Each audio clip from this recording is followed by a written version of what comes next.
Hello, listeners. We are here, not in our usual place Thatch of recording. Space station. Not in our usual Thatch space station, but rather on Earth, in a place that I can only describe as a coven, a place of wombs, of green growth. There's not an Apollonian straight line. Wooden building, a sort of house of some variety that I would say dimensionally is somewhat long. Thatched though, we like the thatch. We're concerned about the piggery at the other end. We're unsure about the matriarchal redistribution. So, in fact, these ladies have taken our podcasting gear. So, we are yet to hear what they've got to say, but we've been told that it's a lot to do with the scaling of large high-tech industries and the revitalization of Britain's manufacturing sector. So we're very excited to hear what they've got to say. We've also been assured that our podcast, the Anglofuturism podcast, like and subscribe, will not be reputationally damaged by its association with this podcast, which we believe to be called Foidcast. So, with no further ado, let's hand over to the women, which, sit down and listen, because the sister's got something to say. Very good. Okay, I think we're recording. Yeah, we're recording. Recording. Welcome to this podcast. We are in the King Charles III space station in deepest South London, which was very scary walking here. And I'm with future trad ex-wife on X. You sent me this funny tweet or message that was like, if you're doing a podcast as women, you need one blonde and one brunette. You have. Yeah. And I'm brunette. And I'm blonde. And together we are. Podcast. Which I think is a great name. I think maybe I should just launch a new podcast with that name. Yeah.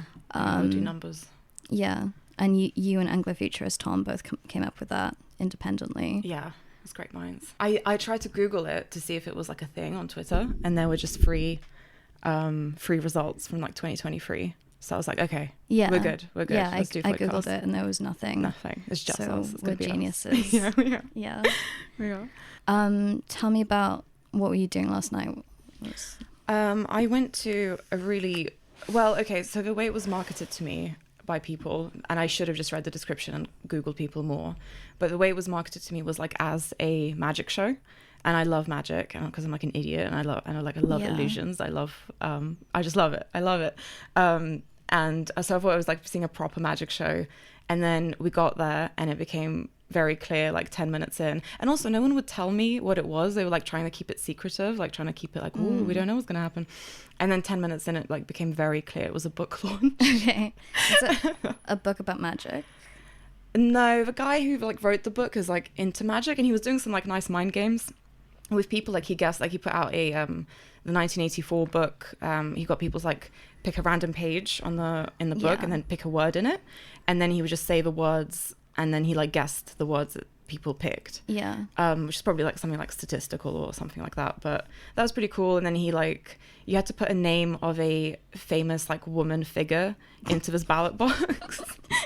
But you enjoyed. I didn't get there in time because I would have put in Amy Schumer. Probably everyone just put like Margaret Thatcher. Someone did. Yeah, he guessed. He literally guessed. He guessed Camille Paglia. She was like, okay, that's where we are. Obvious. Yeah, that's where we are right now. So yep. And then Princess Diana. Mm-hmm. And then Margaret Thatcher, and Grace Kelly was one of them. Like all women that I was like, what about Pink Pantheress? Like, what about Lana Del Rey? Yeah. But that wasn't the vibe. Were there women there? There were, yeah. It was, I didn't really understand. To be fair, when I showed up and I saw like 10 people from the Curtis Yarvin picnic, I was like, oh, now I know where I am. Like, I don't think this will be a magic show when someone gets cut in half. It's like, if it is, then these guys have really like eclectic taste. Yeah. But no, the event was really good. It was really fun. The discussion was really interesting, and the book sounds interesting as well. And it was just well organized, and like they were like, good energy. I like had a really fun time. Yeah, I went to Olive Parker's screening of Bitter Moon which is a Roman Polanski film, at the Nickel Cinema in Clerkenwell. It was actually a really cool venue. I've never been there before, and it's like a grindhouse cinema. And they showed this cartoon from the 50s at the beginning. It was like 10 minutes, like 16mm cartoon called like Red Hot Riding Hood. Okay. Yeah, and it was really funny. Like a sexy Riding Hood. Like she's like a burlesque dancer, and the wolf is like a wooger. Yeah. And the grandma then tries to like sexually molest the wolf. Okay. So That's new. yeah, it was quite a radical retelling. I was surprised it was from the 50s. I thought it was like a modern parody. But yeah, it was a really cool place, and it was a great film. It had Hugh Grant in it as sort of embarrassed, like Englishman who's like, his wife is Kristen Scott Thomas, and they're in this like marital rut, and they're going to India to like get themselves out of the rut because they don't want to have babies. It's like the worst thing you can do. Yeah. It was actually really funny because there's like an Indian guy on the ship, and he's like, why would you go to India? Like, it's disgusting. There's flies and like shit everywhere. And they're like, no, we want to have like a spiritual awakening in India. Yeah, and they meet this perverted couple, and there's like a femme fatale French woman who's Roman Polanski's wife in real life. And she's beautiful, and she's a dancer. And then she's got this like cripple pervert husband who tricks Hugh Grant into listening to his retelling of their like weird, abusive, like sadomasochistic relationship, where she like paralyzes him in revenge for him like torturing her. Wait, and this is a retelling of Red Riding Hood? No, this is the film. Yeah, no, there's no Red Riding Hood in the film. Yeah, and then Hugh Grant like falls in love with her, but then his wife has sex with her instead. Wow. Yeah, it was a good film. It's crazy when a woman has sex with a woman. Yeah, It's always exciting. I saw like a few films like a few years back that were just about like lesbian sex. Like it was a Carol, like some other like the Blue is the Warmest Color. But yeah. Not Downton Abbey, but Downton Abbey, the hidden season. Maggie Smith. Yeah, she was going at it hardcore. I would watch that. I would watch that. It's just one full season of Maggie Smith. Yeah.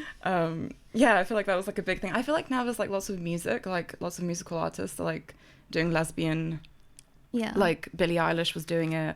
There was some other like writing songs about like girl love. Yeah. And I'm like Chapel Roan as well. And it's like, I bet like 2 years down. I mean, Billie Eilish is already dating a man. Yeah. And it's like none of this all seems fake. Yeah. And yeah, I don't know. It just feels like there's a demand, or there's like a supply demand. Like the record label was like, you need to make this about having sex with women. Yeah. Yeah, I was hanging out with some lesbians recently, and they were like, you know, we've lost so many lesbians already this Pride Month, because they lost Jojo Siwa, and then and then Billie Eilish. So yeah, it's been a really hard month for them. And then I was like, yeah, I'm like an ex-bisexual, and they, but they still took me to Korean barbecue, and they were very lovely and hospitable. Well, you've got to shoot your shot, you know. Yeah, someone's an ex something. Yeah, might still come back. It's not off the cards. It's not off the cards. But yeah, this film was like, there's a bit where he was talking about this like, you know, young Parisian woman, and he was like, she had the sexual maturity, as well as this childlike naivety, and everyone was like screaming. That's the dream, isn't it? That's the male dream. Yeah.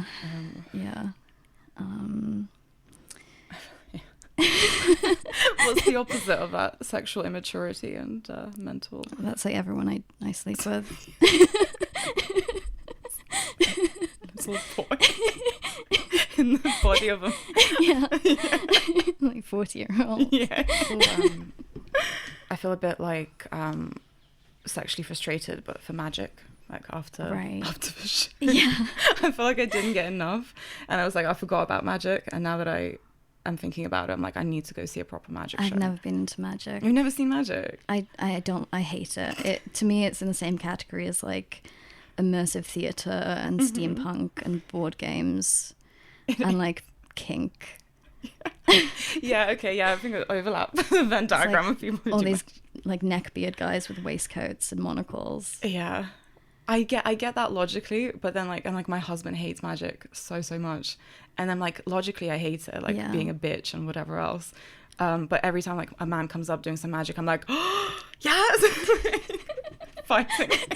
I'm like flowing to the front of like the group, like yes, pick me. But yeah, I'll try to go see a magic show.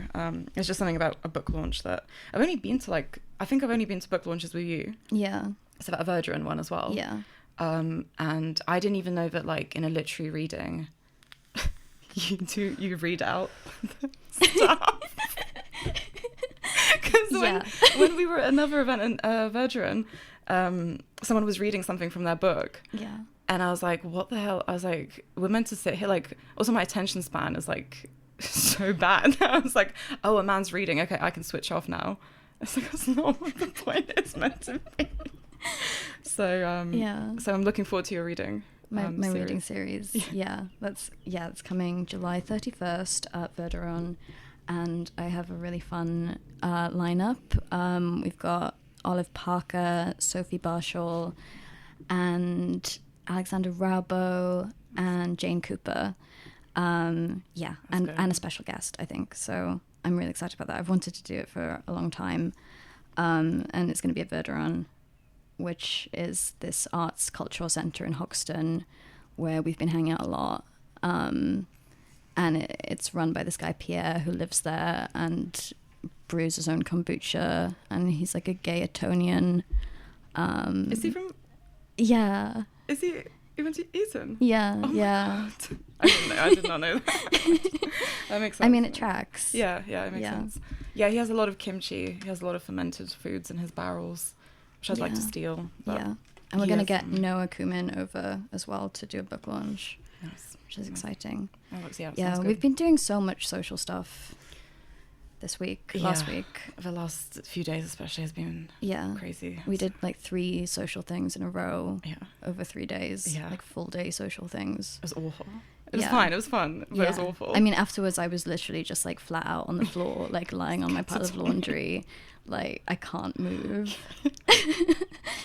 Like bone tired, like actually bone tired. Like that Kanye tweet where it's like everything is noise. I hate everything.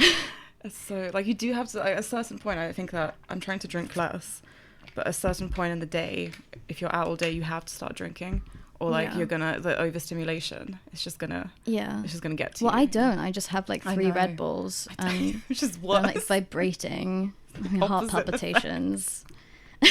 When we were at the Virgin, like the cults event, and I turned to you and you were like, "This is my 3rd Red Bull." It's like 6 p.m. I was, like, or something. sweating. And you're like, "I don't know why I feel bad." So my 3rd Red Bull. And then I like turned to you and I was like, "I took a lot of L-theanine today." Because I just wake up and I'm so tired and I'm like, I can't possibly like go and talk to people. Yeah. Like I don't know how I'm gonna get out of the house, so I go to the off license and I buy like 3 of these, like the originals Red Bulls, which are really like they're like PT. They've got all the B vitamins. Right. They've got like extra vitamins, and they don't have like aspartame or anything in. Oh yeah, so they're good for you. Yeah, and they're like sugar. So yeah, I think they're like a health drink. Yeah, they are. Everything that like this peating stuff is like, I'm like so the opposite of peating. Like I eat Tesco meal deal. Yeah. Every day. That's bad. It's bad. Yeah, well, this is the thing. Like all the pieces are like, oh, that's really bad, and then they're like, yeah, Red Bull's good for you. You should eat loads of ice cream. You should down 2 liters of orange juice every single day. Just eat like a fat woman. Like a fat child. But I'm like, that's how I naturally eat. Like if I was left alone, that is what I would do. Yeah. And that like I used to be like way bigger than I am now, and it's like I stopped being big and then I was like looking up eating, and it was like all these threads on Twitter being like, this is how to deal with the initial weight gain, and this is what you need to do. I mean, it's true that you need your metabolism to speed up. Like if you've been really skinny, if you've been on like a starvation diet, then you need to like bulk for a while to get your metabolism back running. Like my BMR now is way higher than it used to be. I used to maintain on like, eat like 600 calories or something. Really? Okay, yeah. But you're tiny as well. I think it's true though, because people always are making fun of Peters for like not believing in like thermodynamics. Yeah. Because like calories in, calories out. But it's true that your metabolism does go faster and slower. Yes. And like your thyroid function really affects your metabolism. Yes. I think it's like, it's fine. I think I was like thinking it's good for like eating disorder, like skinny girls. Yeah. But it's like for someone who naturally would eat like McFlurry 5 times a day and orange juice and whatever. McFlurry's good for you. I think it's good for you because it makes you happy. I do like that aspect of beating, like to eat what makes you feel good and like sort of enjoy your life. So I like that bit. But I think something about a very cruel Eastern European woman telling you to eat loads of sugar is like, it's like, I mean, she still has an eating disorder, so I feel like you shouldn't. I don't think you should be allowed to give out diet advice if you're like, I just feel like it's intersexual competition. Like, it's like women on women violence. Like, oh you should have ice cream all the time. Yeah, you should cut your hair. It's like on that level to me. And it's like, I would love to actually follow her around and see if she actually eats like that. Because I feel like, that thing like women do, they'll eat loads in front of people. Yeah. And then they'll like not eat literally for the rest of the time. That's so true. So that's my instinct on it. But I'm happy to be proven wrong. I just feel like I have to eat protein all the time or I'll die. Yeah. But what's piecing on protein? What do they say about protein? That's not that good. I think it's like not much protein. It's mostly sugar and like gelatinous meats. That I agree with. Because of like Eastern European food is very... But they say that fermented foods are bad because you want a sterile gut, which to be fair, I do agree with. Because I had this probiotic drink like 2 weeks ago and it really fucked my stomach up. So... yeah, I think it's true because we have so much bacteria anyway. We don't need to feed it. Well, that stuff about like your microbiome like affects your personality and stuff. I do think I see. This is another thing. I didn't even know that about peating. That seems crazy to me. But they say that if you're adding more like microbiota, then you're like increasing the endotoxin in your gut because you've already got like too much endotoxins. You need to be you need to be making it smooth. You need stuff that just like flows through. like McDonald's burger. Okay, I'm pro McDonald's. I do think burger is like a health food. I don't know why burgers get demonized because it's like bread, which is good for you, meat, which is good for you, cheese, good for you, gherkin, good for you. I had the Big Arch McDonald's burger the other day. The new one where it's like Angus beef and other stuff. I don't know. I'd never actually had a McDonald's beef burger before because I would always get the McChicken sandwich because I'm like autistic. Yeah, that's a crazy order. I don't want to say it. Yeah. But like whenever I would go to other countries, I would always get the McChicken sandwich to sort of compare the different McChicken sandwiches. Yeah. Because in Vienna it's like it's like schnitzel. It's really good. And then in France it's really good. And then here it's terrible.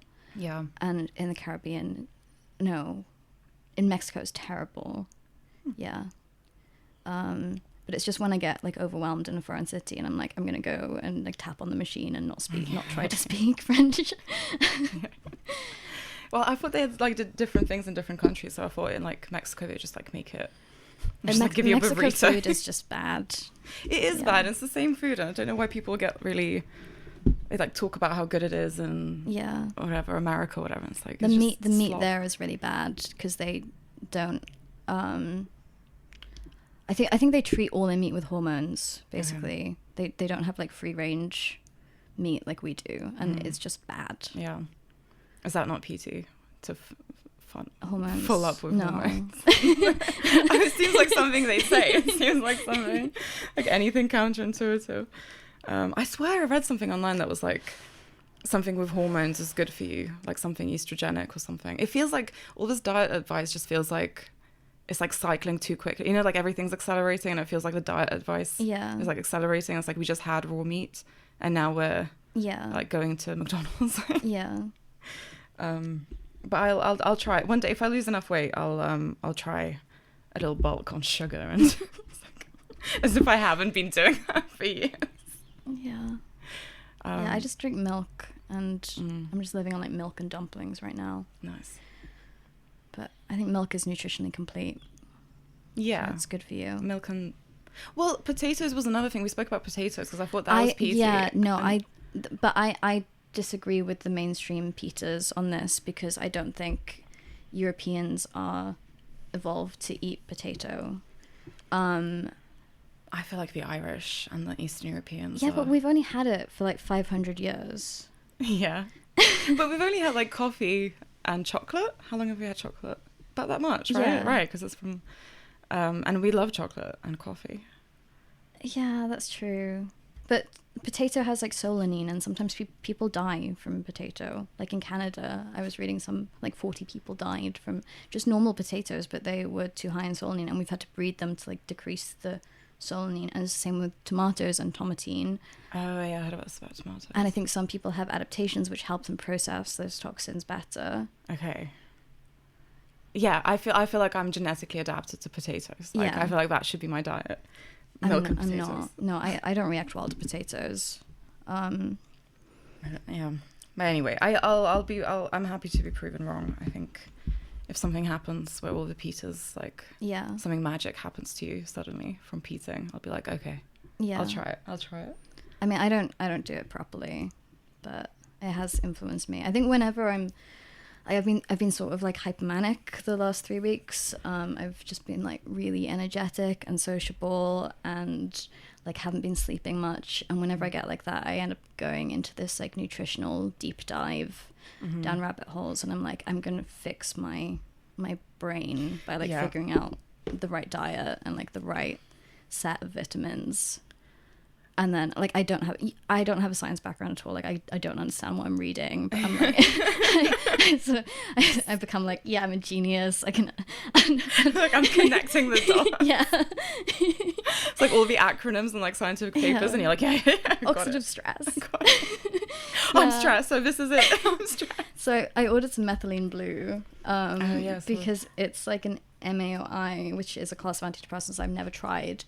And it's meant to reduce oxidative stress and like just improves like mitochondrial function, improves ATP availability, I think. I don't know what I'm talking about. But I'm going to try the methylene blue. But I poured some of it last night, and it's just literally like blue dye. Yeah, so I was like, I'm not going to drink this before I go to an event, because I'm just going to have like blue teeth. That could be like a new signaling thing at like right-wing events, like to just have blue tea, like everyone. You're like, oh yeah, that's one of mine. One of mine.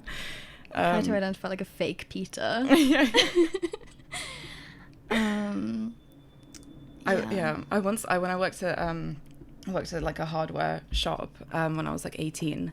And I went up to like the service desk, reception desk, whatever, for the shop, and a returns desk. And this guy came out, like was returning something, and he looked at me, and he was like, "Oh, do you eat a lot of sugar?"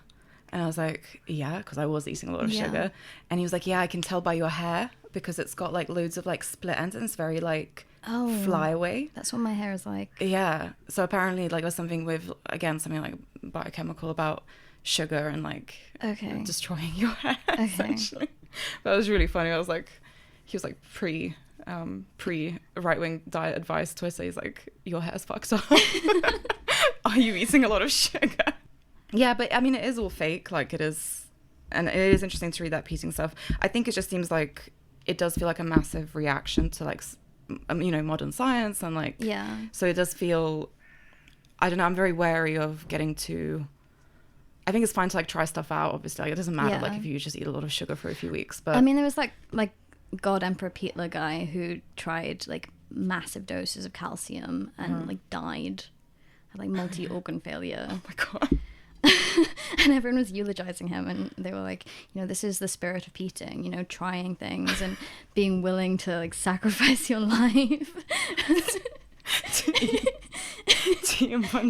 to drink too much milk. He died doing what he loved. Drinking too much milk. Like live tweeting it, and he was like, I'm dying. Oh no. Yeah, no, it's actually really sad. That is sad. It's so sad. I'm waiting on my my Ancestry test to come back. It's coming back in like 2 weeks. Yeah. I got an email and it was like, we are extracting your DNA, which was quite ominous. I can feel it. Yeah. I'm going to find out if I'm Jewish. Yes. There's a bet going on. Someone on Twitter started like an odds betting thing. Yeah, like Polymarket? Like I don't know. I don't know what that is. Yeah, I don't know how it works. But I think everyone is betting against me being Jewish, which is fair, because I'm not. I don't think you're Jewish. No, it's just that Americans think I am because they've never actually like seen a British, like a Welsh person, like a Celt. That's the Groypers thought that like Roig nationalist was Jewish. Yeah. It's like, nah, he's just. I mean, he does have like a strange phenotype. Yeah, he looks dark. Yeah, he looks like he could be like Turkish. Yeah, I mean, we have like the Black Irish, like Sean Connery. We've got like the dark Welsh. Tom Jones. Yeah. I mean, he was really layering it up with a fake tan, but it is a type. There is a type which is sort of ancient Brythonic, like Catherine Zeta-Jones as well. Yeah. Marina in the Diamonds, I think. She's half Greek. Oh, okay. Yeah. No, it does exist, but I think, I mean, he does look Algerian. Like, send them back so you go back, actually. You're back in the barrel, float you across the sea. Put you to the English Channel. There you go. They should do that. Like, that should be the thing that they like, if you can survive a barrel across from Calais to Dover, then you can stay. Well, like a coracle, you know, like the Irish used to put people in a coracle, and then what's a coracle? Like, it's like a bowl shaped boat. It's like wooden, and they used to put people in them when they would exile them or like send them on like a lifelong penitence thing, and they would put you in a coracle and sort of entrust you to God. Nice. And that's how all the saints got over from Ireland and like from like Wales to Cornwall to Brittany. That's cool. Yeah. That's cool. Yeah, we should bring that back. Bring the coracle back. Like coracle border force. We need more saints. There's an internet saint now, you know, there's Zuma. Calocutus. Yeah. I think he's a millennial. Yeah. Oh, okay. The first millennial saint. Yeah. First Zuma saint. Yeah. Who would that be? Zuma saint. Yeah. No, they're not ensouled. The Zoomers are not. I like them. I think they're more ensouled than millennials are. Are the Anglofuturist Zoomers or millennials? The what? Are the Anglofuturist Zoomers or millennials? I think that cusp. I think same like was the millennials technically. Yeah. I think they might just be Zoomers actually. I think Tom said he was like 33. Is he? Oh, okay. I don't know how old Callum is. Yeah, I don't know. Yeah, so we met these guys at the the Curtis Yarvin picnic. And they were there as impartial observers. As were we. Yeah. It was. I was really wary about going because it was in the middle of nowhere in Surrey, and I'm not a huge like Curtis Yarvin head. I don't know. No. He's exciting to. I think when you first come across him, you're like, whoa, like. It's that like I think that's sort of like the sort of right-wing intellectual thing for like wanting novelty and wanting something to be like interesting and exciting, and it's like he's like looking for a tech monarchy and very, very cool, but it's like I don't really know what he's about. I know he coined the cathedral as a term. Yeah. I'd call it something else. What would you call it? I just think it's interesting. He called it the cathedral. Going for a different religious pretty building. Sure pretty sure there's a historic precedent for calling it something else. But I think he's got some vested interest. What did he say when you told him you were a groper? I think he took it quite well because I think he liked talking to me. Yeah. And then I said, "Well, you're a beautiful woman." I think I'm very smiley, which beautiful like a disarmed, beautiful point. And apparently he likes. I mean, everyone likes women, right? Yeah. So I think he got taken aback. Here, don't we love women on this podcast. I actually do love women. I feel like that's like where we differ because you're like always like I hate women, and I'm like I love them. They're great. Yeah, but you're married, so you're out of the trenches. You don't have all the intersexual competition. I feel like I've never had it because I feel like I don't know, if a man's for you, then he's for you. Like he's not gonna he's not going to go for another girl. Like, I've never competed with a woman for a man. Like, I don't know, whatever. Like, I feel like if someone likes you, they like you. And I think also, if you're like an interesting woman, men are just very taken with it. Yeah. And then, like, I don't think you'd have to worry. I don't know. But I've always liked, I mean, I used to be a misogynist when I was younger. Yeah. And then I was a misandrist. I was like a rad firm misandrist. And now I feel like I've normalized. And I just appreciate now that you're women. like a married femcel. Yeah, I'm a married femcel. I'm a married groiper femcel. Which I think people at the Courtesy Yarvin picnic just didn't understand. Like, they just couldn't clock. Yeah. They couldn't get what I was about. Yeah, so he was really nice. And I told him, because he tweeted recently about, he like said something positive about Nick. And he's right. He said like he's a generational talent, which like he is. Yeah. Like, he is actually just, and I think that's part of why people hate him. But I was like, oh, did you get a lot of backlash for it? And he looked like he had like war flashbacks. He was like, yeah, I had a lot of backlash for it. But yeah, he took it well. I mean, we still chatted a fair bit afterwards. I took a selfie with him. Yeah, I mean, he's a friendly guy. I appreciate that he always makes time for people, you know, unlike Ren, who just didn't show up. I know. And it seemed like he didn't tell people. anyone Yeah, he wasn't showing up, which is just rude. It is. Yeah, but I mean, when he did the Q&A and he was just like, the American Revolution, Thomas Carlyle. Everything was about the American Revolution. He's like in Britain. It's like increasingly niche points of like various American like monarchists, which is honest. I mean, it's interesting. It's interesting that like the Federalists were basically Republicans but not Democrats. But I just couldn't follow anything he said. I just zoned out immediately. No, and there was that song at the start as well, The folk song, which was crazy. Yeah. It was like, I feel like that really separated the people in terms of why they were there. Like, there were people just like sniggering to themselves, and then there were some people like, I'm listening to this. There were quite a lot of old people. I was shocked by how old it was. Everyone was old. And everyone was just taking photos. I've never been at a social event with that many photos and videos being taken, and journalists, which is like, it was just like a doc central. We'd be like talking, and then we'd look over our shoulders, and there's like an interview happening in the background. Yeah. Yeah, we're just trying to move out of the way all the time. Yeah. And we're like running around. And all these like boomers with their like phone case wallets, like, you know, when they have this like little business case and they're just like filming everything. And that GB News guy came up to us and you were like... It wasn't GB News, it was like Resistance GB. Oh, like a whole okay, I don't know what that is. It's like a new right-wing thing. Yeah, like, it was actually really fun, and everyone was surprisingly normal, and I got hit on so much. You did get hit on.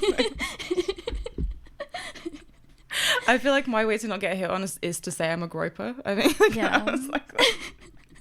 But it doesn't quite stop. It doesn't fully stop it. I had like a harem of like racist e-boys. Yeah. Yeah. I think I going back to like the women thing, like I like seeing whenever there's like a woman in a right-wing event, I like always like go right for her.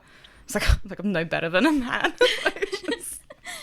But it's really nice to see, because I'm like, well, if she's like a right-wing woman, something's different about her. Like she's got some, I mean, arguably we can go on to... She's just damaged. Well, yeah, damaged, but like, that's the thing, it's fun. It's like, something's off with her, something like, she's like, but I do find like, I think like, some women I've met in right-wing spaces have been lovely and like amazing. And then some of them, you literally do feel like, because you're a woman, they don't want to talk to you. Like, they really... I mean, I feel like I'm like that, because I just gravitate towards men, because they give me more... I'm honestly shocked we're friends. It's because I'm like high teens. You're like, okay. Yeah. Like a lesbian. I'm like a lesbian. I do have female friends, but if I'm in like a social event, I will just go towards the men, because I feel like they're friendly, and I never know what the vibe is with women. I don't know. It's like... I think like being friends with men in general is like, there's always a danger, and there's always there's always that unwritten thing. And I think you can be like in group situations, and like, if I had like a male best friend, it would be like, what the fuck? Like, especially married. I think I only know how to relate to people like sexually. I mean, I get that, because I think I'm like quite flirty, but I'm not flirting like in a sexual, like it's like jokey. Yeah. I'm joking. I like to joke. And then it's like, I think some people men take it sexually. Yeah. When you joke. Do you think I'm flirty? Yeah. Yes, I don't mean to be, but people always tell me I am. I think you do mean to. I don't. It's just the only way I know how to interact with people. Like, yeah, I don't know about. I never have friends. Yeah. Do you have any like? So do you have like long-term like female friendships from like when you were younger? Still like. Honestly, I only really had female friends once I was like 16 and I moved to London. And I had a boyfriend when I was 14, so I feel like I learned how to, I was very male gaze. You do love the male gaze. The I love the homosexual. I was thinking that the other day. I was like, I think actually I know why you like the homosexual so much, and it's like, because like most men will want to flirt, like they'll want to get with you, right? Yeah. But gay men don't. And it's the challenge. It's the challenge. Yeah. It's the challenge. And I get it. It's hot, and they're so mean. Like most gay men are just so nasty. And they're kind of, withholding. Yeah, because they literally don't want to hold you. And it's like, I don't have power over you. So I get that. I just feel like I've known too many sinister homosexuals, and after a while, I feel like, especially sometimes with twinks, this isn't your demographic, but like twinks especially. I'm not into twinks. I feel like sometimes they're funny. What's my type? That like... Otter? Is it otter? Yeah. Bear? Not bear. Bears are fat. Like, I think otters are like skinny bears or like slim. Yeah. I don't know. Like on their way to be a bear. Between twink and bear, right? Yeah. There was, at the event last night, I thought there was an otter you would have liked. Really? Yeah. Who's that? Actually, a couple, yeah. But yeah, I was like, I'm glad you're not here. Yeah. Have another gay man. Yeah, I mean, Fan de Villiers is hot. He's a hot man. But I spoke to him at the Scruton event the next day, and I was like, "Do you ever sculpt women?" And he was like, "No, I'm very male oriented in sort of everything I do." And I feel like the male form has power and vitality that the female form just lacks. So... And I was like, oh, you're gay. You're just gay. You're gay. You're gay. Fell for it again. There's a term for that, and it's gay.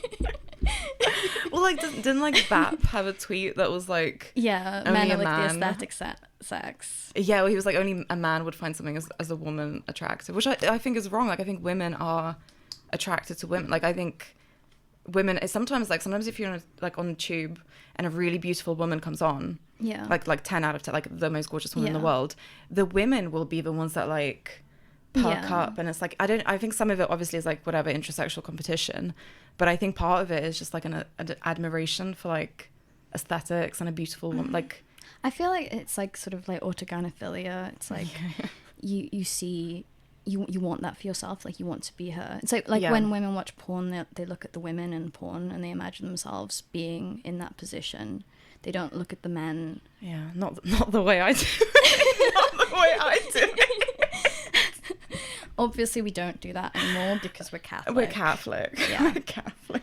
Yeah. I sometimes like when I go to confession, and I tell like the guy, the priest, tell the confession man, going to the confession man for confession. So, I'll tell him like, oh, I've watched pornography or whatever, and he just doesn't care. Like he's like, oh well, that's fine. Like just I know really whenever I confess that's like the worst thing. Really? Yeah, and they're like, never do that. It's really bad for your soul. Whereas if I confess like premarital, they're like, oh, everyone slips up. God still loves you. I kind of get that actually. I think at least something about like in having actual sex, there is like a desire for love. There's a desire for connection. Yeah. Porn is so just beyond like depraved. I think like one priest explained it to me as like, if you're having like premarital sex, like you are seeking the right thing, but you're just doing it in the wrong way because the words are not aligned with the behavioral actions. So like, whereas in marriage, it's like you are like verbally saying like, I want to be with you forever, I'm committing to you, I love you, and you're saying the same thing with your body. Whereas if you're having premarital, it's like there's the mismatch, which is like destructive, but it's basically like moving in the right direction, or the impulse is basically good. I think so. I mean, arguably some premarital sex is not Yeah. is not about connection. Yeah. Like some of it, I mean, a lot of sex is very pornographic in general. I think that's just like our problem of Yeah. our time. But yeah, I think I would agree. Like, I think at least there's a desire there for a spiritual union, which when you're watching porn, there's no. Yeah. There's no. Do you find like, are you like the type like, you know, there's some women who are jealous when their husbands watch porn, like they take it as cheating. Yeah. Have you ever seen it like that? No, I see it as like inevitable, really. Mhm. I mean, if someone is really porn-brained, you can Yeah. tell, and it comes out. And I don't like that. I find that really a turn-off. But it's just because it feels like pathetic and immature. Yeah. It's like, why are you as like a 43-year-old man still doing this? Yeah. I think like there's somewhere, especially on Reddit, like I used to go on Reddit so much. Like, there's a dead bedrooms subreddit, which I Yeah. love. Is really, really sad. But they like are so obsessed with their men watching porn, and I think it is part of that. Like when I watch porn, I have no connection with the actors at all, and I think that a lot of women, they think that the man like wants to be with the woman, that like that they have an emotional connection with the woman. And I think if you are porn brain, like I don't know, I feel like you just don't get it. Like I don't get the cheating thing at all. Yeah, Like, I mean, porn for women is always like romantic, like, you know, Yeah. it's like true love. again, not the way I do it. And I'm there searching like punish woods. Gang rape. You can't search that anymore. They won't give Wait, it to really? you. They stopped No, it? yeah. No, I mean, I wasn't, to be fair. I was not one of my. Yeah. I'm not gonna say that. But We've been like quoting this like women's safety initiative like Jazz Girl video, which has all these like fast cuts at the beginning, and it's like it's like gang raped schoolgirl lured into taxi. I feel like we should actually play it. Like if we're gonna talk about it, we should play it. Every time she goes on the train, Gang raped. school girls as well. He was trying to lure me into his taxi. Foreign nationals. Because I feel like I was like rewatching it today. Wait, are you looking for it? Yeah, I was rewatching it, and it's got this like cinematic. I can like splice it in. Yeah. Yeah. It's got this like cinematic music to it. That's like dramatic Yeah. music.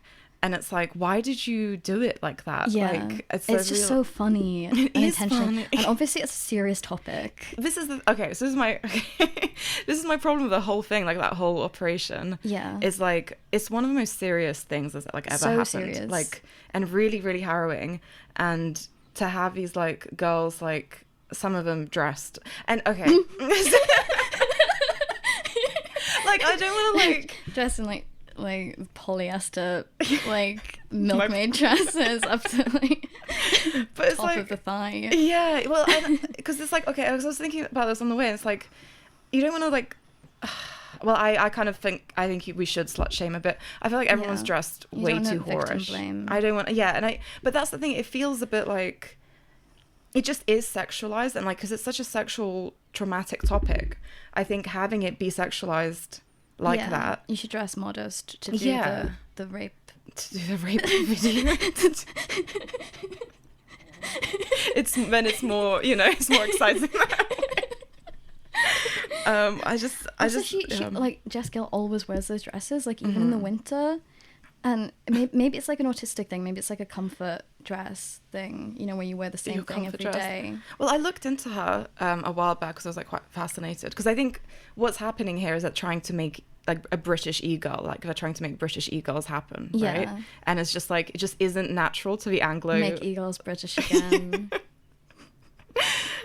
It just seems unnatural, and I feel like because it's just started here, you've not got because you haven't got the clout yet to be a right-wing British e-girl, right? Like, I mean, Yeah. you are arguably I'm not right creme de la creme. Like, I have my own agenda. you said you're not right. I'm not right-wing. Me neither. I'm a leftist. I'm a Yeah. hardcore leftist. Yeah.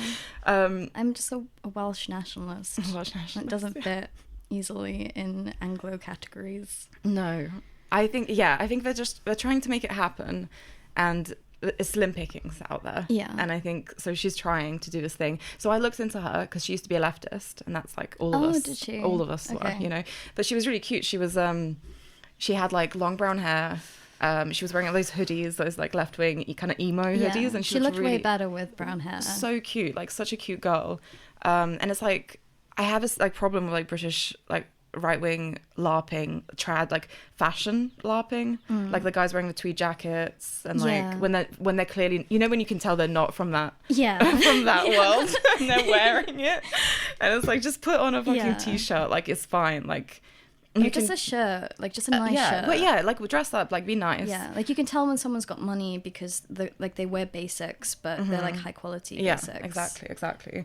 And I think like with her, it's like, and I get it. I think, and also I only realized like today how young she is, so I feel a bit bad even talking about it. But like, no, we should support the next generation of e-girls. Of e-girls. They're doing their best. But then she posts these photos and it's like she's face-tuned her own face and not the faces of the other women. I think you've only shown me one of these. I need to like see. She looks like an anime character. She's got this like sparkling eyes and and she doesn't look like that. Like, yeah. I haven't actually. I've never met her in real life. At least face-tune the others as well. Yeah. Be a girl's girl. Yeah. Like, especially if your whole thing is like beautiful women are complaining about. Right. The treatment they're receiving.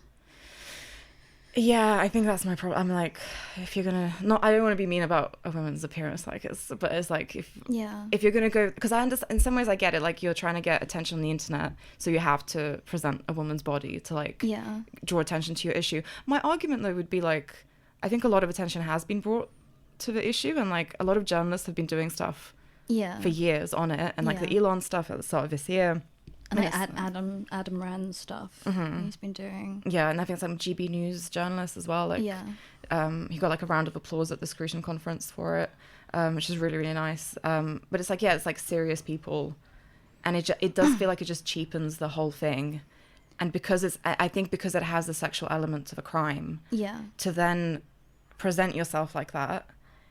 I don't know. I mean, again, like you don't want to like, because then they talk about like Western values, but like I would argue, like, we are too whorish. Like we're dressed, like you go to the gym and it's like, the gym gear is insane. Mashallah. Like I feel a bit like I'm an Islamist.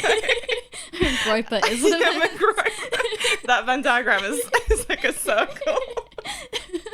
But I do feel that, and I mean, like it's even like being Catholic, like there's all the like the trads like wearing a bit more modest clothing, and like I find that a little, like I do find that cringe as well, but like I think there's something to it, and I think you can be dressed more modestly. I feel it's like you pick a lane, right? Like you're like, I'm gonna be a hot whore and I'll do that, and it's something about owning it. There's something about and the idea that like Western values is being dressed like a whore is like, that's not really been the case historically. You know, like people have been like elegantly, properly dressed. It's like, actually I'd argue it's like a degeneration of culture that we're like, it's a bit like stop sexualizing my tight wet pussy. Yeah, literally, it feels like that. That video of the fucking gang rape schoolgirls. It's like, why are you naming porn categories? Like, it just feels, it just feels icky, and it feels icky. Like, and then if you criticize it, you feel icky for criticizing it. Yeah. But it's like we should have. Also, another thing I think about it is that, again, like having my leftist lens, like if I was as a leftist seeing that sort of like that those optics essentially, I would be like, this is so cringe, this is so like it just cheap. Feels quite cynical, like to take something like that's, you know, the worst thing that can ever happen to you and use it for like what's very clearly political point scoring. I don't know, I feel like I have some other like, before like I went on Twitter, like British like right-wing Twitter, I thought the whole British right-wing movement was like that, and like tweed jackets, LARPing, like reform, like all that stuff. And it's like, it's nice to see actually like normal people who are really smart and who are actually like tuned in and know what's going on, and aren't like LARPing as some like bizarre trad thought or whatever. And it's just so obvious when like that new e-girl at the Yarvin conference, who's beautiful, like she's so beautiful. Pretty. I can't remember her name. I was like, finally some good fucking food, like in the ego space. What's her name? Emma something? Yeah, I can't remember. I should know. It's like She was gorgeous. Yeah, but I went on her Twitter and it's just like the most bait, like, you know, the streets are filthy because of all the like browns.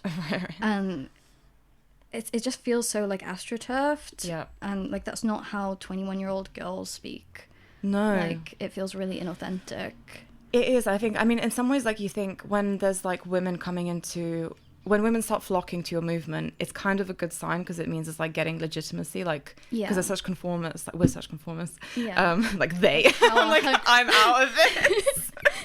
I'm a fucking femcel. Groiper. Non-binary. I'm non-binary. I actually am. When I was like 19, I thought about transitioning, and I was like, I'd be a 5'5" man. Like, it's not gonna work out for me. But yeah, like, so in some ways it's like, it's good to see them flocking, and you see that with like groypers as well. There's like new women groypers or whatever trying to make like a name for themselves. But I really. Yeah. I mean, the thing I appreciate about your Twitter is that like you're obviously not doing it for likes, because like you wouldn't be a femcel groper. I know, attacking every captive dreamer tweet. And it's like, yeah, this is real. This is someone who is like a bizarre person. Real fucking gross. I'm a real human being. Yeah, definitely not doing it. I mean, making a lot of enemies. I don't know if we're going to publish this, but I feel like that is not good to say that. But I mean, like, I feel like I'm a nuanced groper. Yeah. Because like I do think he's gay, which the gropers hate me for. Like, because they're like, he's not gay. He's obviously gay. He's gay. He's gay, and it's okay. That's what I always say. I'm like, he's gay, and it's okay. Because also everyone's gay in the right wing. Yeah. It's like, what's that thing? Like, everyone in the right wing is gay and trying to not be, and everyone on the left wing is not gay but trying to be gay. Like, it's like that. So true. So yeah, I get hate from the gropers for saying he's gay, which he obviously is. He's got that thing like gay men, again, like male-centered. Like, he's never had like any scandal with an e-girl. He'll have girls DMing him. Didn't he have a girl on the stream a while ago? There's a girl who fancied him, who was like quite a pretty girl. She was like, I can't remember, like Aiden Ross's ex-girlfriend or something. This is like the Venn diagram. Like, this is stuff you don't know about. I'm not plugged into the groposphere. But he's had girls like him, and like obviously they would, like, he's like very rich and whatever and blah blah blah and charismatic, but he's never had a scandal, and it's like, that's suspicious. He really just hates women. Like, he's got that gay hate of women. Yeah. And I love that. I guess he just can't say that he is. Like, that's why he like talks about being an asexual incel, essentially. Yeah. I guess he's kind of between a hog and a hot place.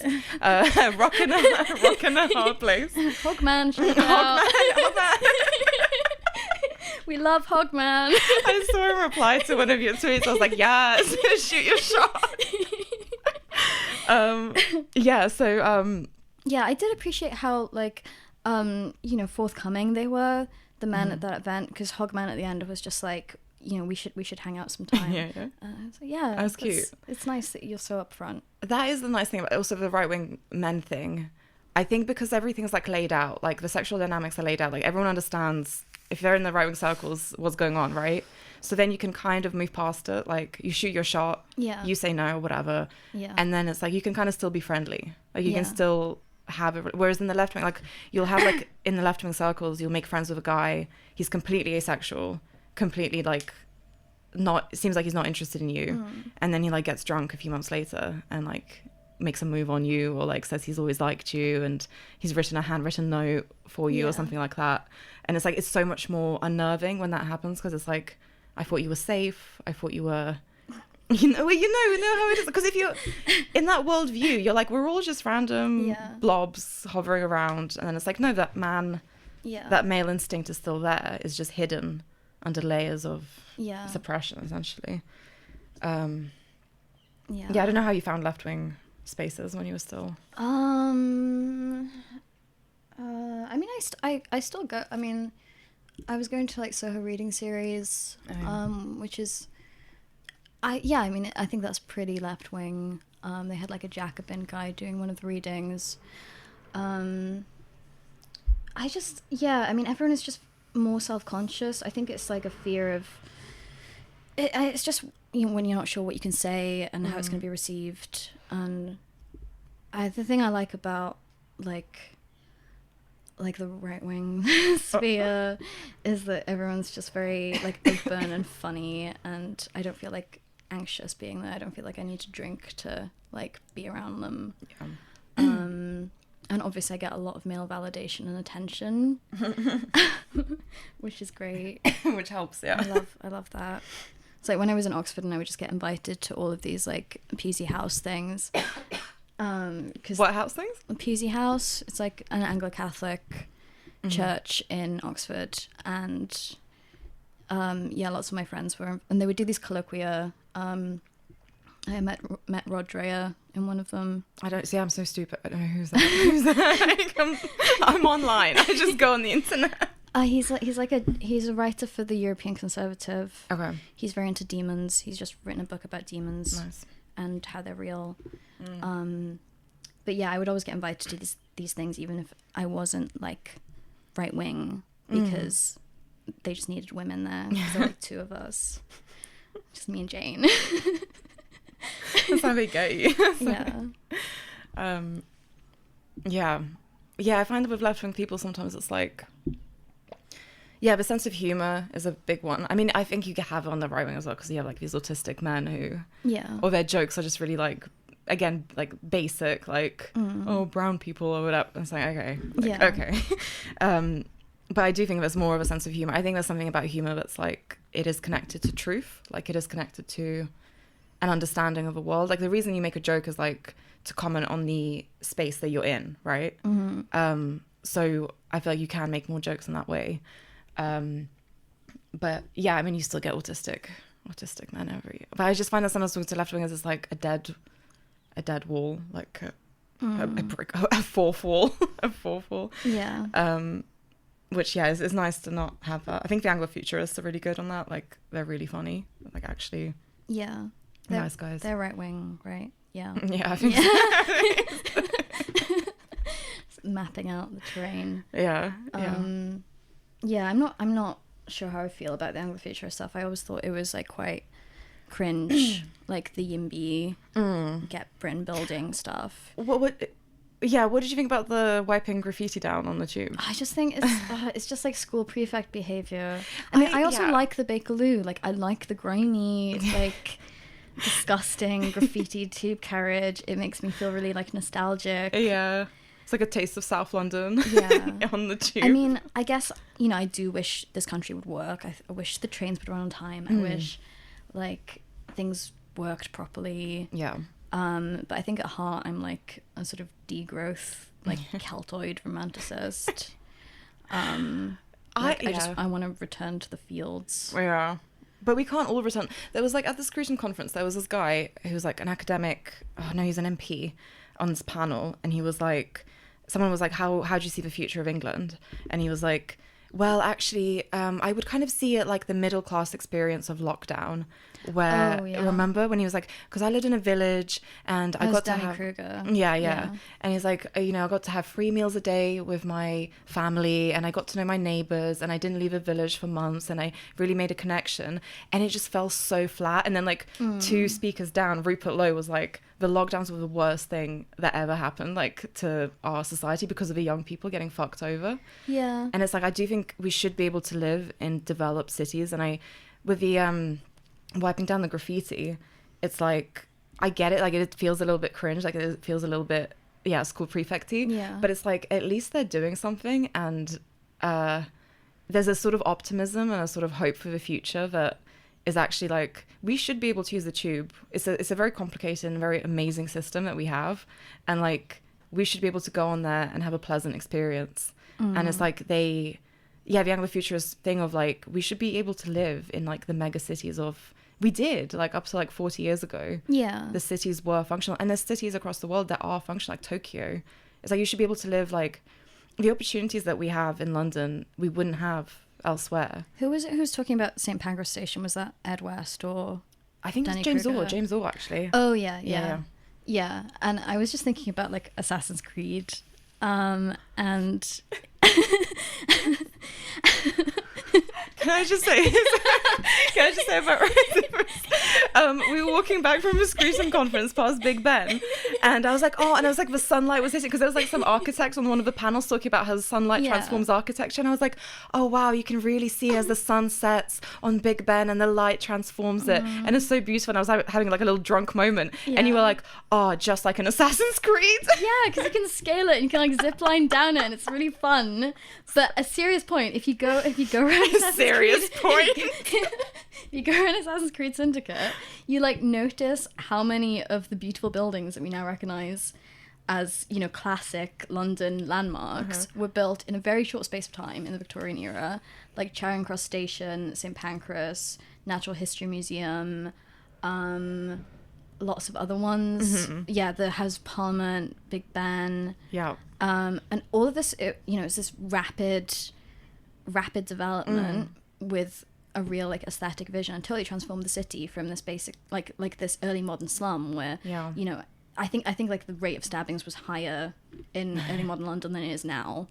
Like I think like what's the stat about like 20% of women being prostitutes in London. Oh sure. Which I cited, and then I got some criticism because that stat includes women who were unmarried and living with their partners, which is kind of prostitution anyway. But like I was doing that, like, you know. Depends how much money he has. Everything's transactional. If he's got more money than you, then yeah. Yeah, but I think even if you take them out, it was still like 10% of the women in London were working as prostitutes. So like, you know, London was always this sort of grimy metropole. It was like a dangerous place where theatres were. You know, they closed the theatres for a reason. Did they? What happened? Cromwell, he closed the theatres. He closed the theatres? Yeah, because the theatres were like dens of vice. Oh shit, I didn't know that. There was a lot of like anti-actor sentiment. Oh yeah. Oh, because they were like prostitutes, right? Like basically. Yeah. They were like the dregs of society. Yeah.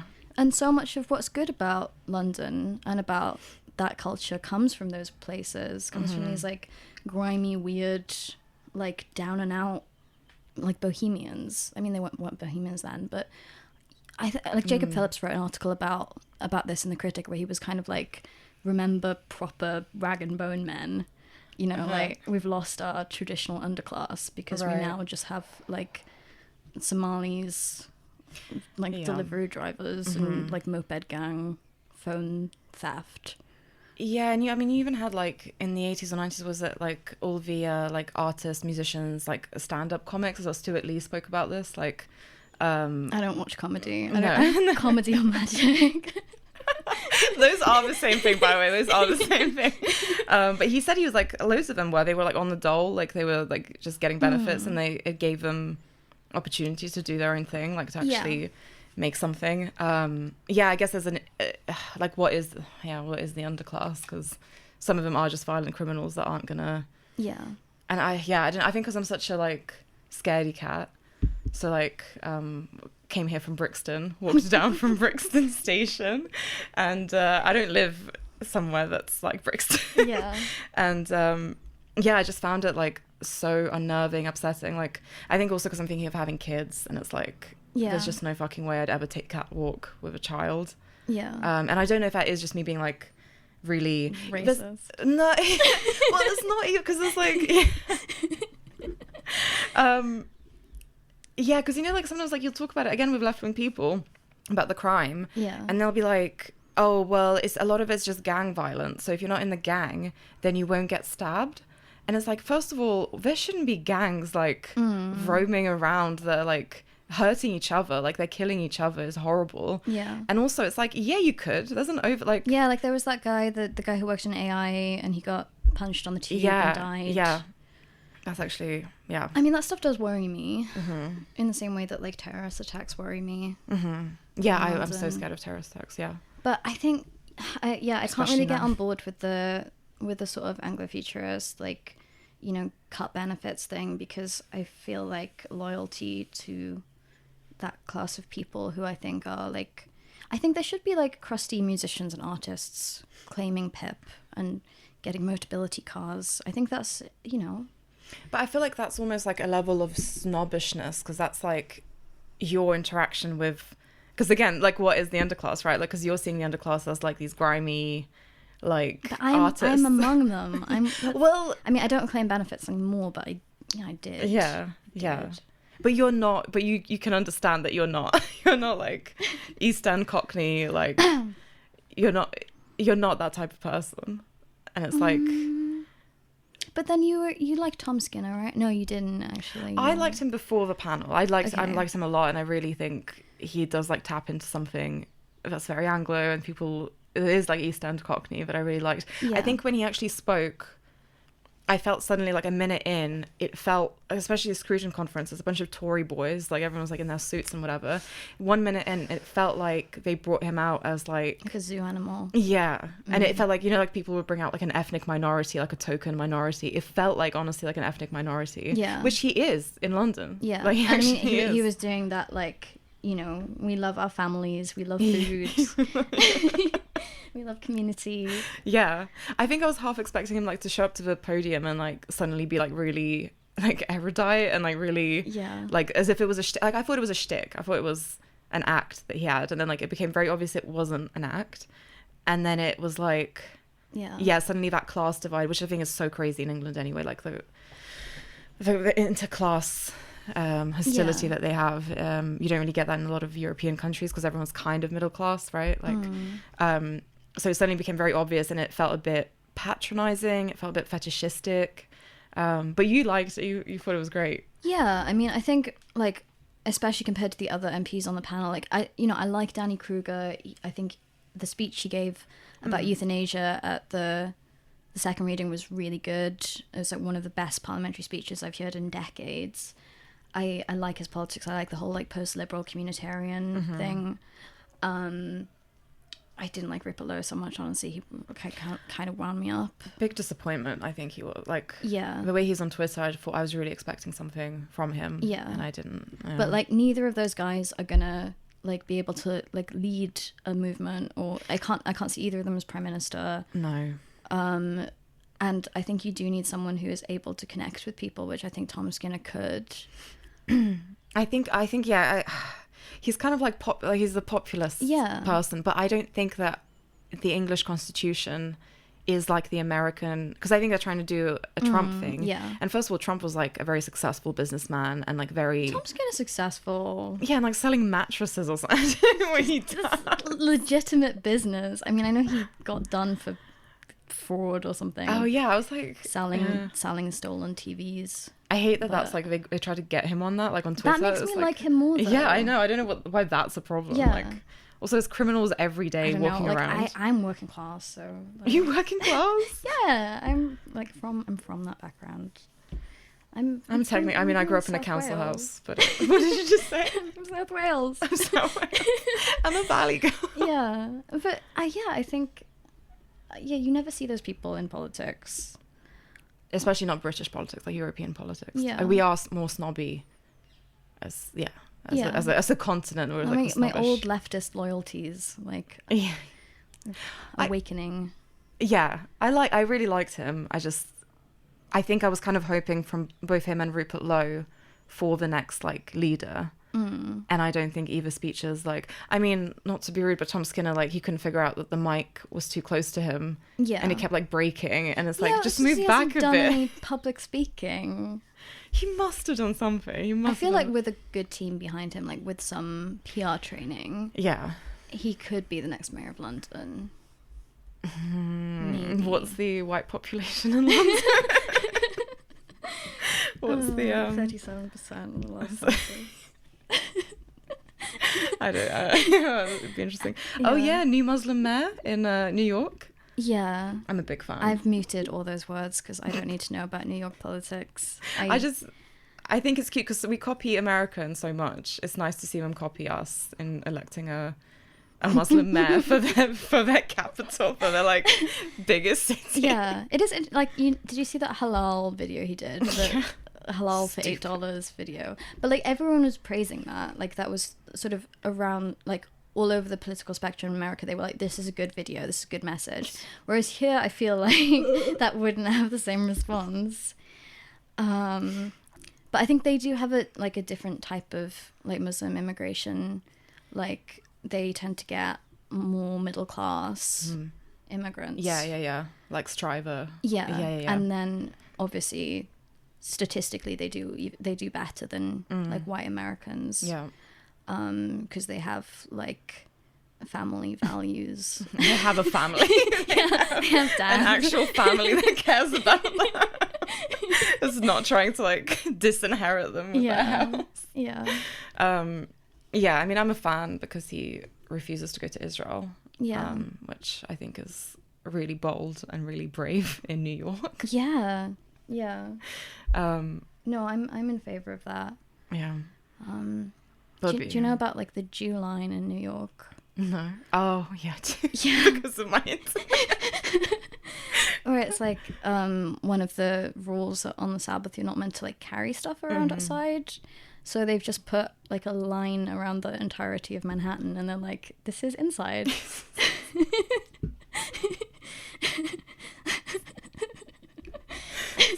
I'm gonna trick God. Yeah, as a Catholic, it's not. That's not how it works. God sees your heart.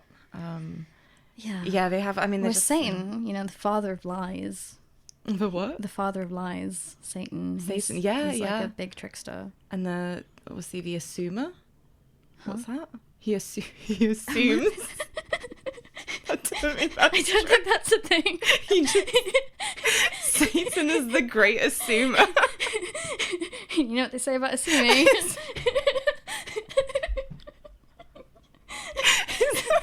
Like, dad joke, Satan. Satan makes an ass out of you and me.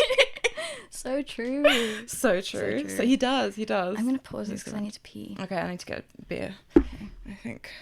Back. We're back. I got an IPA beer. Gross. Disgusting. I didn't want to drink wine because I'd get too drunk and say something. I feel like we already said something. We've already said a lot of things. Enemy making. Yeah. I got really into IPAs over like the pandemic, over lockdown. I got them delivered in those like IPA IPA subscription. I don't know. It was a pandemic. Just the pandemic. Yeah. And I would just get like a crate of like what are they called? The Welsh ones. Like Club Tropical, Tiny Rebel, I think. We'd get those and then go and sit in my dinghy on the river. It was like social distancing. Oh, yeah. Yeah, and that's when my drinking started. I feel like there's like when you go deep into alcoholism where you try to justify it by drinking like a different type of, you're like, oh, I really like IPAs. They do say that, yeah. And it's like, okay, there was a... you're like, I'm only going to drink spirits. Yeah, that always works. Oh yeah, I'll just drink the worst one. I'm only going to drink at home. I'm only going to drink in the evening. You do have to sort of justify. I went sober for a few months because I was getting quite bad. But I think I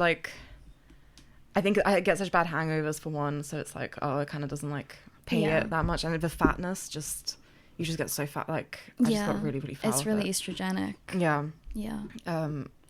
But I think just getting older is just like, you just want to drink less. Like it just feels horrible. But sobriety is like, the first time you do sobriety is like the best thing you've ever done, like the pink cloud. Did you ever get the pink cloud? No. I've not experienced the pink cloud. I hate being sober. Yeah. Yeah. Yeah, I mean, I started drinking again recently because I moved back to London and I was like, I could have some brandy. I was having like drinking dreams. I was dreaming about like the condensation on the glass, like normal things which people dream about when they have normal relationships with alcohol. Well, like the condensation was like alcohol dripping down? No, I just had a really, really vivid dream about like ordering a brandy in like a cold glass in a hot room. And there is something, there's something about it. It's beautiful. I think like first drink is the best drink. And then second drink is like, and then it's just downhill from there. You know what they say. And I just, whenever I move to, it's like geographicals. whenever you move to a new place, and you just get back to it, and get back to it. Get back to the grindstone. Drink vodka. back to my old ways. Bugs Bunny meme. Yeah. How have you found, like, I used to go to AA groups and like NA as well. I went for a while. Yeah. How have you found them? Like, I'm not meant to talk about it. can you not talk about It's it? like the main thing. No, you can't. It's like anonymous. You can talk about AA. No, we need always maintain personal anonymity at the level of press, radio, and films. This is radio. This is a radio show. This is Void Radio. That's not true. It's like media done about AA. This is new media. It doesn't count. With a Joe Rogan. Dr. Bob and Bill never predicted podcast. No, I love AA. I don't. Yeah, I'm not gonna talk about it. But yeah, it's a good thing. And yeah, I've stopped drinking again now. That's good. That's good. I'm back on my program. Nice. Yeah. I think I sometimes think like you can stop doing it for a while, sort yourself out, and once your brain kind of settles into but there's certain things I can't do. There's a certain drug I can't take ever again in my life, no matter what happens to me. So there are, I mean, I have that problem with addicts anyway, like that thing of once an addict, always an addict. Like I think sometimes you do grow out of it to a point. I think it depends when you catch it. Yeah. Like I can take ADHD medication without having any addictive relationship with it. But like if I get prescribed Valium, I'm immediately like, you know, like Gollum. How can I get more? How can I trick them into giving me more? Oh, so good. I used to get prescribed Valium and Zopiclone when I was super mental, and I did the whole of, you know, when you get the NHS like bag and you're like, yes. No, they gave me 28 Valiums recently. Oh my god. And I took them all like in a month. Yeah. Because they say to pace yourself, and it's like, it's a benzo. You're not going to pace yourself. Yeah. Yeah. I mean, I know with that, like I can't ever take that safely. Yeah. I mean, with drinking, I wasn't sure if I was an alcoholic or if I was just like mental and was using it to like deal with being mental. But you know how it says, like, you know, if anyone doubts they're an alcoholic, like go out and try some controlled drinking. Right. And you'll soon see. And so I'm so glad I did that, because now I know. And I think there's like a certain, like, once you just stop doing it, your life kind of does open up to you, like so much, like, you know, time wasted on like ruining your reputation at parties and stuff like that, and then the hangover the next day, and it's like days go by with you not doing anything productive, like anything with your life. So I found that when I was sober, I was just like, people say that like you have so much time, like there's so much time to fill, and like slowly you start filling it with actual positive things. But I did play a lot of Tetris when I sobered up. I went to meetings every day for like months. I mean, like the last 2 weeks have been like really productive, really good. Like I've been organizing the reading series, and it feels like, you know, I never work with people. I never actually professionally deal with other people. And if I was drinking, I would be like, Working with people is also a nightmare. Like, especially if they're like artistic, or I had a recent thing where I had to work with some artistic people, and there's a very rare that someone is like can be trusted to provide provide the thing that they said they would provide. Like if you're reliable as a creative, you are like the top creme de la 5%. Literally. Like that's all you need to do. Just to show up. Just reply to emails, show up. It's like, that easy. That bar is so low. And no one can do it. I don't know. I think, working with people, if you can avoid working with people, is pretty good. It's a good deal. But it is like really, when you do collaborate, it's like, oh, this is amazing. Like this is so cool. This is so much better than if I was just on my own doing whatever. And I love having a scene of creative people. Like I find it so inspiring. Yeah. Like whenever I go to a reading or something, or like some kind of literary event, I come back and I'm like, I want to write.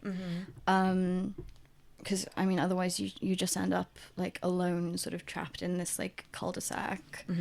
And just being reminded that people can just sit down and write something or make something. Yeah. Like when people like make a film, or like when we went to Verderon and that woman was doing all of that like internet art stuff, and I was just like, wow, you can just do stuff. You can just do things. Yeah, I think I've realized that recently. It's like you can just do things, and like it's kind of not too late to start if you are like older, whatever. You can just ask some anglofuturist guys to give you give you their podcast equipment. I do think like the tide is turning. Like I feel like there is a vibe shift. Like I think people are trying to do stuff now. Yeah. I don't know if it is like Trump winning this year and like some that sort of energy permeating into England, but it feels like meeting people and they're like, I want to do this. Yeah. And, like their space is starting. Like but I don't know how precarious that is, like with the laws that we have in this country. Like you never know what's going to happen. So sometimes it feels a bit like a honey trap. Like it feels a bit like, especially the Yarvin picnic, is like, wow, there's a lot of cameras here. Yeah. It's like, couldn't you just dox everyone? I don't think it's just a right-wing thing. I think like generally there's been a vibe shift where, I mean, yeah, like the Anglofuturists and like all of these things that are like positive, optimistic people trying to do something. Yeah, which I do think, like, because I'm like an Americanophile. Like I love Americans. I think they're such positive people, and like they're always like, I mean, there must be some genetic thing with people who left England, right? Yeah, like, I think so. So like whenever you speak to them, it's like I always feel really positive and happy. And like I think the Anglofuturists are like that. Like they have an American spirit to them, like a pioneering spirit. Yeah. And it's like you don't want all those people to leave this country. Like you need them to stay and make this country great again. Like whereas, you know, most British people, you'll say an idea and they'll come up with like 5 problems. Yeah. Or they'll be like really down about it, and it just sort of sucks all the energy out of the room. Yes. I was talking to Melly about this because she was in America for a while, and she was saying just how much easier it is to do things there, and just how like that spirit where it's like, yeah, let's collaborate, let's start something, and people actually do it. And I mean, partly that's like really entrenched in British culture, right? Like how hard it is to get planning permission and to like build anything, and all these like regulations that we have that they don't have in the US. And is that them coming back? I think so. Coming back from cricket. Yeah, we love the Anglofuturists. We do. We love the Anglofuturists. We should tell them the whole podcast was just us talking about that. Yeah. Just as they come back in. Yeah, they have a very funny podcast. They do. Yeah. And it's like, yeah, it is like a bit of joy. I mean, it's not like policy stuff is not really my thing. No, like, yeah, I'm I not do. very political. Like when we were at the picnic and that American guy was like asking me my opinions on like Iran, and I was like, yeah, I love Persians. Like they're so romantic and noble. And they have this ancient culture. And he was like, yeah, but what do you think about the geopolitical situation? I was like, bitch. I don't know. I mean, I literally did like history and politics. I started out doing history and politics degree, and then I dropped the politics. Yeah. So I should really be able to talk about international relations. But I don't know. I'm just very like culture oriented. I don't really engage with politics that much. I think I do have like a critical, like I am a bit of a like poo-poo person. Like I relate to that British psyche thing of like wanting to criticize stuff, which we kind of did today. But like it's like the whole episode. I'd like to apologize to everyone that we mentioned. Yeah. Sorry to Ren and Jess Gill and Curtis Yarvin and Captain Dreamer. No, fuck Captain Dreamer. We hate Captain Dreamer. We hate Captain Dreamer. Fuck that guy. Oh, I'm glad that someone has like a bigger forehead than me.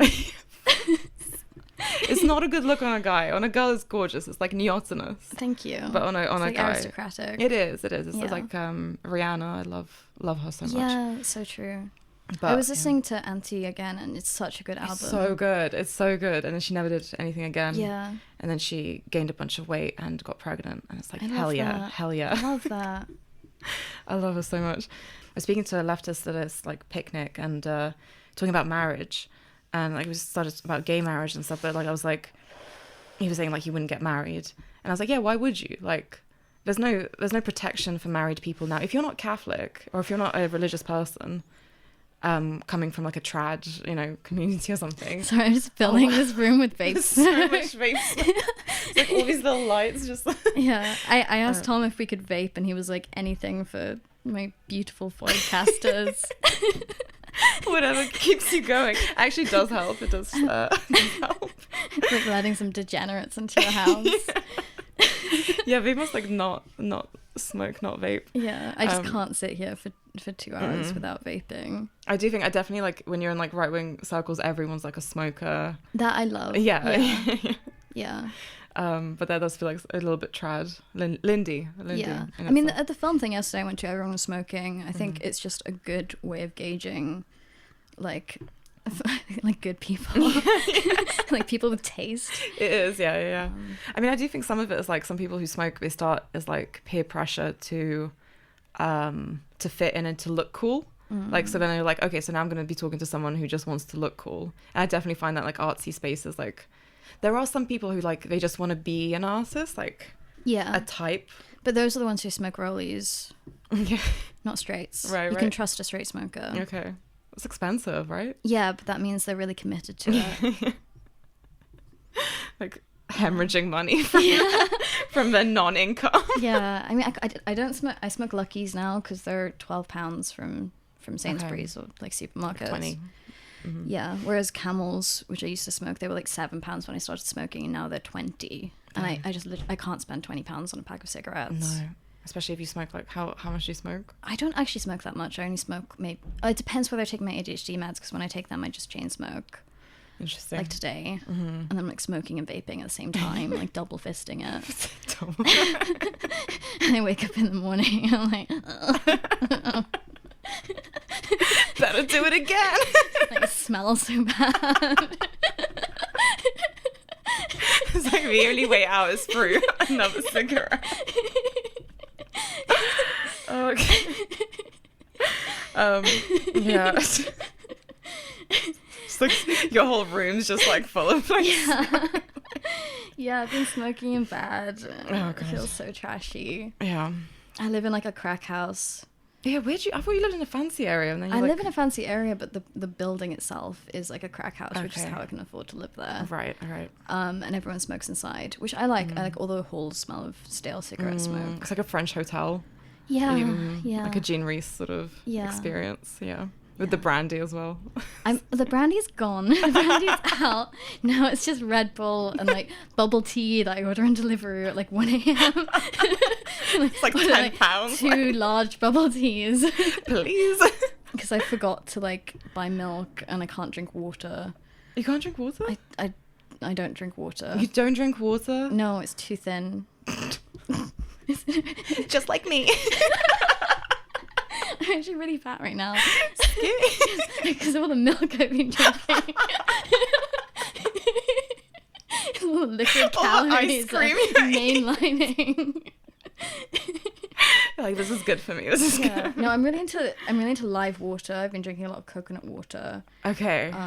It's like another thing that's Yeah. a PT thing. Okay. Yeah. I drink it's so much actually really water good. all the time. Yeah, but I'm like actually thirsty for water, so it works out. I can't drink it. It makes my throat feel funny. Yeah, I don't know. I feel Sensory like issues. I have that stupid girl thing where like I'll have a free drinks. Yeah. Like the which always helps. But I feel like it helps my skin. I Like, really do like all the people- nootropic drinks. Oh, like the mushroom. Yeah. Mushroom stuff. Yeah. Like the one from M&S where it's like M&S has a nootropic thing. like lion's mane Fuck, iced yeah. coffee. Okay. Yeah, I don't know if they do anything. I just sort of hoard them and like give me all of the nootropics. I can't believe that used to be like stuff you get on like a dodgy online site. Like you get modafinil Yeah. on the same site, and then they'll like have some nootropics that they try to shill on the side as well. and you just pick some random crap up. Yeah. And now it's an M&S. That's insane. I was getting this coffee from like London Nootropics, which has different types of mushroom in it, and that was really good. It's quite expensive as well if you get like all the different mushrooms. Yeah. It's like 10 or something. I just don't think about money. I just don't. Money comes, money goes. Money comes, money goes. I think, yeah. Mostly on the tube. Yeah. And like, for me, £8 wine in random central London pubs. Yeah. And then you like come home and you're like, I spent £50 on wine. Yeah, I mean, Coke is like £5, so... Yeah. Yeah, and I love the mocktails. I love the expensive, stupid mocktails. Like the Crodino Spritz, where it's like £15 for like an Italian soft drink and some like sparkling water. Fucking hell, yeah. I can't, like, yeah. It's like when you go to like a vegetarian thing, or like if a meal in a restaurant doesn't have meat in it, Yeah. I'm like, it doesn't justify. Yeah. I'm not going to buy No, It's a fucking exactly. scam. Yeah. I'm not going to do it. Yeah.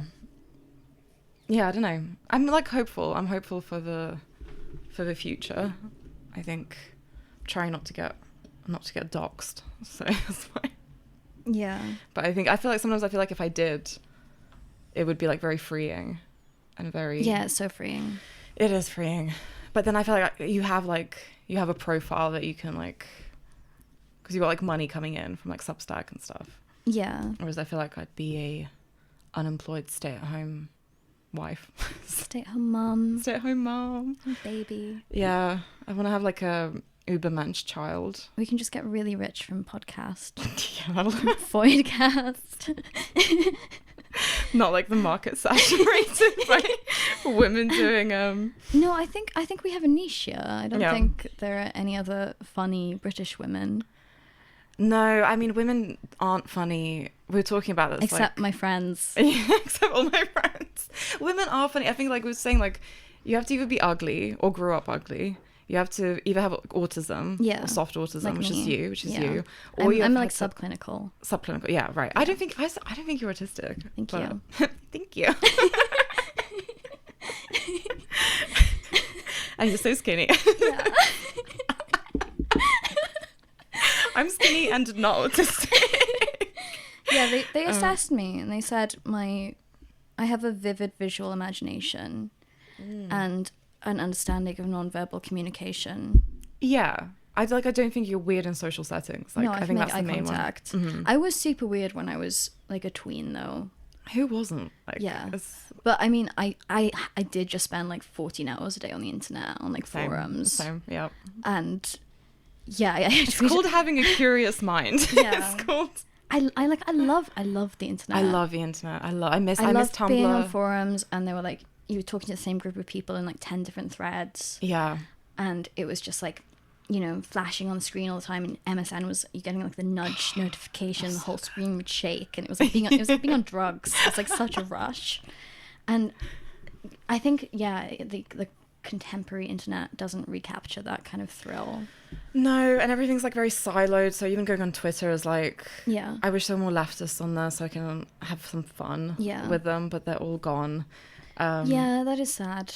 Yeah, and Tumblr is its own thing. I mean, it's always been its own thing, but like Yeah. now it's this there's a lot of interactive. I've messaged you about this interactive fiction community. It's like role-playing games, like text-based role-playing that's games, sweet. but they all, because it's like all women or like non-binary AFAB people, it always turns into romance. So like no matter what genre you're writing in, like sci-fi, Yeah. fantasy, whatever, it always turns into like shipping. You know, like how like Sherlock and like Yeah. it always turns into shipping and always turns into making sexy art of characters. Yeah. And I find it really sad, and I do think it's like one of the, I don't want to get personal, but I had like an experience that I saw very intimately how that community like Yeah. kind of it did affect me. And I'm sorry that happened to you. I'm sorry, the interactive fiction. No, I was never a part of it. I was never a part of it, but it just yeah. But it's like it takes all that like sexual impulse that women have, and from that like leftist non-binary sort of, because the non-binary thing in women is what is it? A fear of sex. It's a fear of real life sex, and they can then like make their little drawings and have their little stories that get really graphic, get really like graphic sexually, and it's like you're wasting your time. And also you're not just wasting your real life, but you're also wasting your writing talent. Yeah, I would always get annoyed with this on like RPG forums when you would try and start like a serious non-romance RPG. No one wants it. And then it would just Gang RP. drift into like Hermione fanfic. Yeah.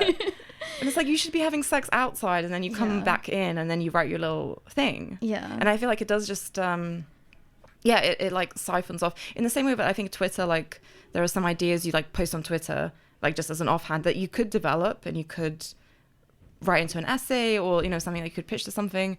But it's like all that energy is kind of taken by Twitter. I mean, not every tweet. I'm not going to tell anything. Not every tweet. All my tweets are like... I was just like tweeting like, I love vaping. Yeah, write an essay about that, bitch. Brain damage. What are my tweets? I was tweeting something at like 6 a.m. the other day, and someone just messaged, like, posted at 6 a.m. like ramblings of a like insane person.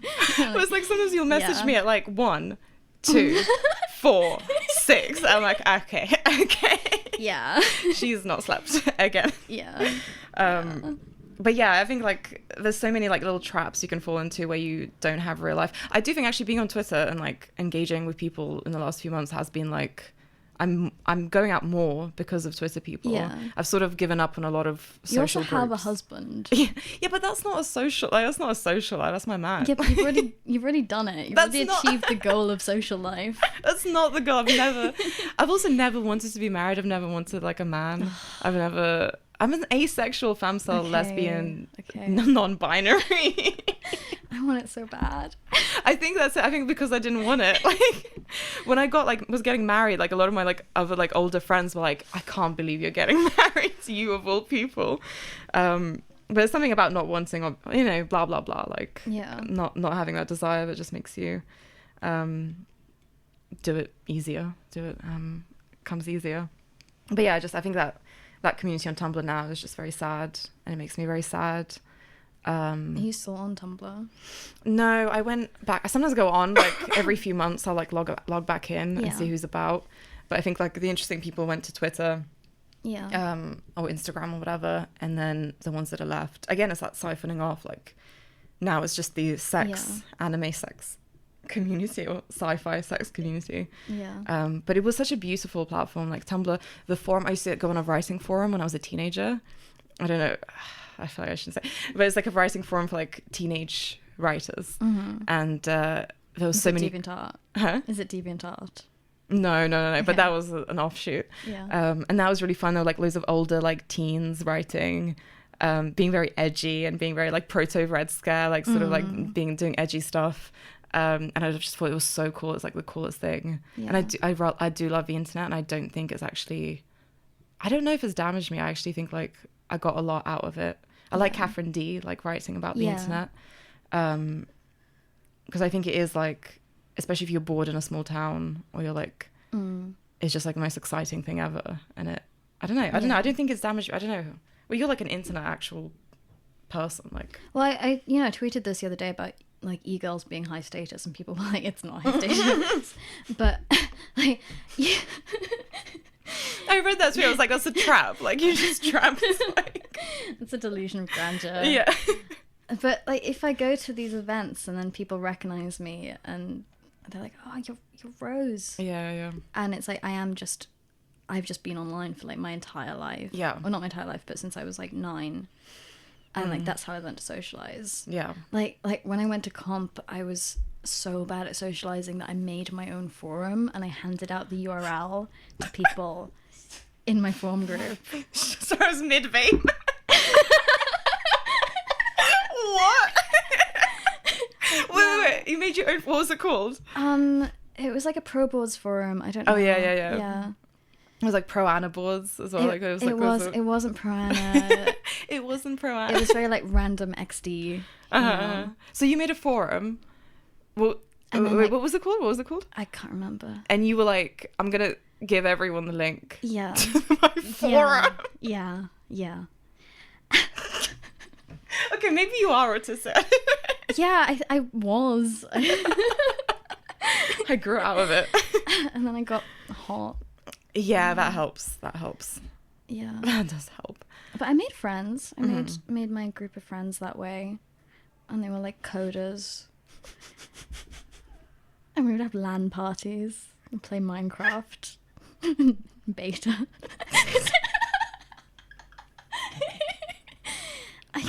I'm just like you, you know. You, the listener of this podcast. You, the incel listener of this podcast. Subscribe to my Substack. You too have a chance. You can smell it on people when they've been on the internet for, like, I used to go on 4chan a lot. I used to go on R9K. Did you ever go on R9K? I was not really a big... lots of my friends were 4chan people, so I sort of got it downstream, but I never really went on there myself. It's very boyish, I think, because I was such a boy as a teenager. Like, I used to go on R9K, which is the, if anyone doesn't know, is the incel, is where incel, like, culture kind of started. I mean, there was B as well, like random, but which was more political, but R9K was just incels talking about hating, like, everything we see now in, like, Twitter and, like, mainstream media was started on R9K, and I used to go on Omegle with the R9K tag and, like, talk to guys on there. But I think I went on it, like, I couldn't believe how misogynistic they were, and, like, really upset me. But I would just do it almost like a self-harm, like a sort of reading these, like, insane people. And I would try to go to Omegle, and I would, like, that once I posted a thread that was, like, really earnest and sincere, and it was like, I'm just really upset by how everyone is on this board, and women aren't like that, and we're struggling as well. And it's like this massive, like, wall of text that was me, like, breaking down and being like, I'm sure when they read this they'll understand how it is. And everyone was just like, lol. I'm gonna rape you. Everyone was I'm gonna find you and rape you. And then when I went on Omegle once, someone, like, screenshotted, like, my picture and put it on an R9K thread. And it was like, this girl's so kawaii. And then someone else replied, like, she's not kawaii at all. Wow. I would just go on Omegle and, like, take my clothes off. I feel like this is our difference. This is our difference of approach. I'm, like, trying to build bridges with incels, like, and you're like, yep. That's like a core shame memory. I do remember. Well, because everyone back then who was online was, like, a pedophile, like, you know, like, using chat rooms.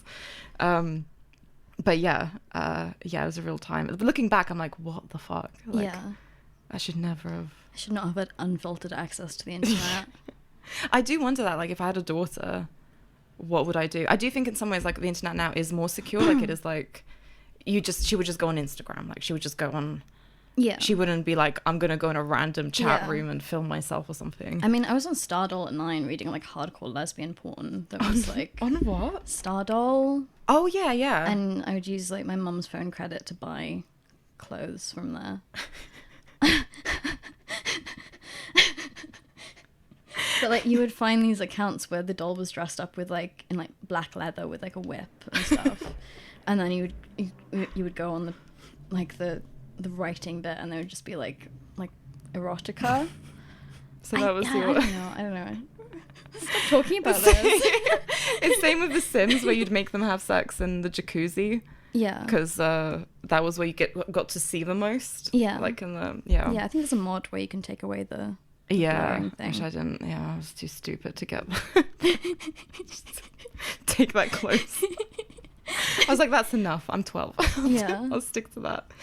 Yeah, I don't know. I think sometimes with Twitter, like, obviously it's like the same people over and over again. And I think I joined too late. Like, I feel like the ship has sailed on, like, Twitter personal. But then people have been saying that for years. No, we need more e-girls. Yeah. Anonymous groiper accounts. Groiper egos. I do feel like I'm humanizing the face of a groiper, like in Britain, especially. I think the Anglo mind can't comprehend being a groiper. Oh, for sure. Yeah. Especially a woman and a groiper. Yeah, they've really short circuits them, to be I fair. mean, that doesn't make sense. Why? I like funny people. And I hate Israel. I hate Israel. And on that note. No, I love the Israel community. Yeah. Please fund me. Yeah. I feel like we should wrap up and let the Anglofuturists come back Yeah, from we the cricket should. match because they are messaging me. Okay. Kick them out of their Yeah, look, their their own space house. station. Their own, yes, their own station. King Charles III space station. Yeah, which has been so lovely to be in. Yeah. And what a joy. What a joy.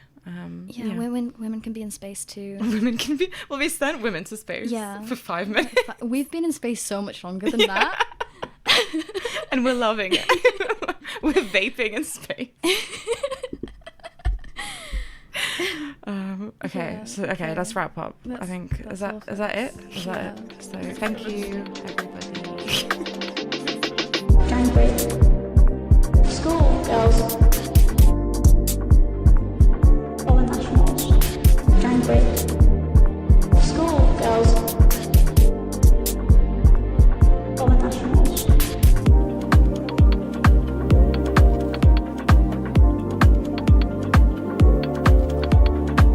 Gang break. Gang break. Gang break. Gang break. Gang break.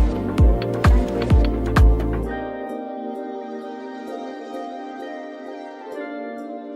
School